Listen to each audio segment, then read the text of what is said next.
Boker Tov, nous sommes le 25 Tammuz et bien évidemment chaque histoire est racontée pour la délivrance Bekarov de Ori Ben Yenav, Tal Ben Itza, Omer Ben Sheli, la délivrance Bekarov de tous nos protégés et la protection bien évidemment du soldat Yonatan Shimon Ezra Ben Enilor, tous nos soldats, la protection du Ham Israël, la Refoua Shelema, David Dor Ephraim Ben Ravarana, Ruth Batrarel Yehudit Lou Batzara Tzipora, Ahava Batzara, Avraham, Yehoshua, Eshil Ben Indayala, la Refoua Shelema, Bekarov de tous nos malades, et l'Unishmato, Alan Lulu Ben Ira, toutes nos victimes de ces attentats, toutes nos victimes de la Shoah, tous nos regrets défunts, tous nos tzadikim et tous mes ascendants tzatzal, que leur âme repose en paix.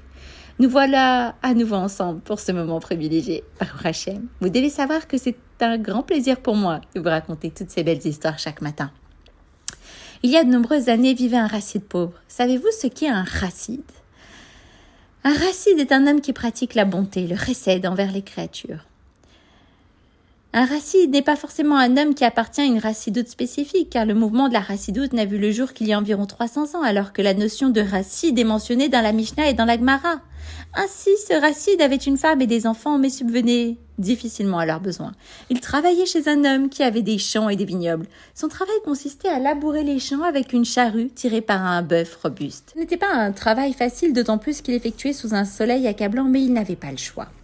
Vous savez, même quand un homme travaille, Hachem l'observe depuis le ciel et voit tout ce qu'il endure. Ainsi Hachem a vu combien ce pauvre homme travaillait dur et il l'a pris en pitié. Qu'a fait Hachem ? Il lui a envoyé Eliyahu Hanavi. Vous devez savoir qu'à chaque fois qu'Eliyahu Hanavi descend dans ce monde, il se déguise en quelqu'un d'autre. Généralement, il prend la forme d'un homme arabe.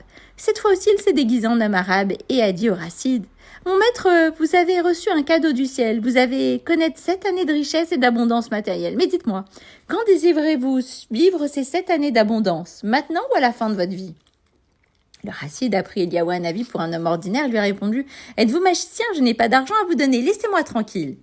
Mais Eliyahu Hanavi n'a pas abandonné si facilement et il a posé la même question à 3 reprises au chassid, jusqu'à ce que ce dernier finisse par lui dire: bon, d'accord, je vais aller demander à ma femme et nous verrons ce qu'elle dira.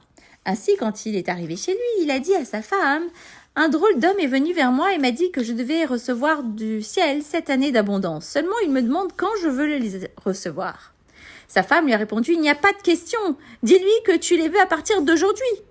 Le chassid est donc retourné dans le champ et a dit à l'homme qu'il avait abordé: je veux ces 7 années d'abondance tout de suite. Bien entendu, il ne savait pas que c'était Eliyahu Hanavi. Ce dernier lui a dit: d'accord, rentrez chez vous et dès que vous franchirez le seuil de votre porte, vous trouverez de très grandes richesses. À ce moment-là, oui, les enfants du chassid jouaient avec des cendres près de leur maison. Puis quand leur père est arrivé et passé à côté d'eux, ils ont soudain vu surgir des cendres un véritable trésor. Papa, papa, se sont-ils exclamés, c'est merveilleux, nous avons trouvé un trésor!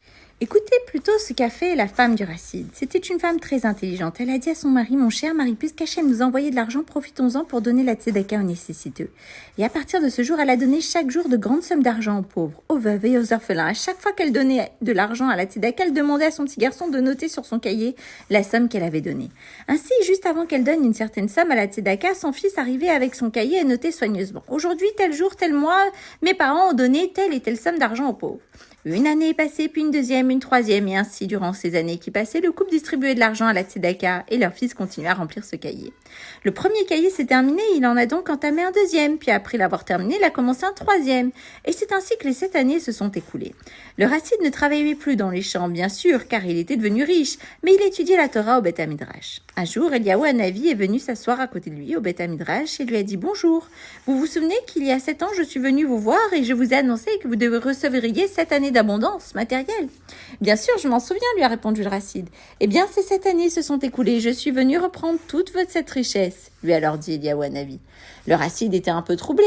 Ce n'était pas facile de redevenir pauvre après avoir connu 7 années de richesse. Il a donc dit à Eliyahu Hanavi: une minute, vous vous souvenez que quand vous m'avez demandé si je voulais cette richesse maintenant ou plus tard, je vous ai dit que je ferais ce que ma femme déciderait. Eh bien, aujourd'hui, à nouveau, je vais dire à ma femme que nous devons rendre l'argent et je ferai ce qu'elle dira. Ils sont donc allés tous les deux chez le chassid et ce dernier a demandé à sa femme: ma femme, l'homme est venu reprendre l'argent, que fait-on? La femme pieuse est allée voir son petit garçon et lui a dit: apporte-moi, mon chéri, tous les cahiers sur lesquels tu as noté les sommes que nous avons données à la tzedaka durant ces 7 années. L'enfant a couru chercher les cahiers et les a donnés à sa mère. Cette dernière les a ensuite tendus à Eliaou Hanavi en lui disant « Nous sommes prêts à rendre la richesse dont nous avons bénéficié. Mais je vous demande de lire ce qui est écrit sur ces cahiers. Constaterez de vous-même tout l'argent que nous avons offert à la Tzedaka. Puis j'aimerais que vous demandiez à Hachem s'il connaît des gens qui utiliseront son argent mieux que nous. Si c'est le cas, qu'il leur donne et sinon, qu'il nous le laisse. » Savez-vous ce qui s'est passé? Hachem a vu tout l'argent que ces gens avaient donné à la Tzedaka. Il a dit à Eliaou Hanavi « Ne leur prends rien. Ce sont des Juifs qui ont offert une très grande partie de leur richesse à la Tzedaka et l'argent ne peut être confié qu'à de telles personnes. » Ainsi, le Rassid et sa femme ont continué à être riches pour le restant de leurs jours. Maintenant, essayez de réfléchir et de me dire quelles choses importantes nous avons apprises de cette histoire. Premièrement, nous avons appris qu'une personne pauvre peut devenir riche si Hachem le désire. Deuxièmement, nous avons appris qu'il faut faire en sorte d'épouser une femme pieuse et sage. Et enfin, nous avons appris que celui qui offre beaucoup d'argent à la Tzedaka est complet de richesse par Hachem. Bravo. Alors je vous laisse passer une bonne journée et méditer sur ces mots pour aujourd'hui.